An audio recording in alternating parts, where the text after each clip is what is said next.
هنوزم وقتی چرم و گوشت میخوای اینطوری میای گاو میکشی؟ خب این کارت اشتباهه. بیا به جاش یه فانوس ساده بهت آموزش بدم. یه دونه بلاک میکنی هر جا که خواستی، از هر طرف 4 تا بلاک اینطوری میذاری، اینطوری میکنی میری پایین. اینجا یه دونه چست میذاری، از بغل میکنی میری به چست یه دونه هاپر بس میکنی، اینجا رو پر میکنی میای بیرون.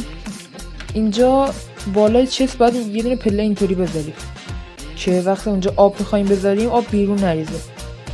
اینجا یه دونه باکت آب میذاری، بعد گاواتون میاری میندازی داخل اون سوراخه. وقتی گاواتون انداختید اینجا یه دونه بلاک اینطوری میذارید، یه دونه فنس اینجا میزنید، بعد این بلاک رو برمی‌دارید اینو میذاریم که گاوا نتونن فرار کنن. بعد اینا رو هی تکثیر میکنید. بعد اینا بعد از اینکه تعدادشون زیاد شد خود به خود میمیرن. بعد اینجا وقتی بمیرن لوتشون میاد تو این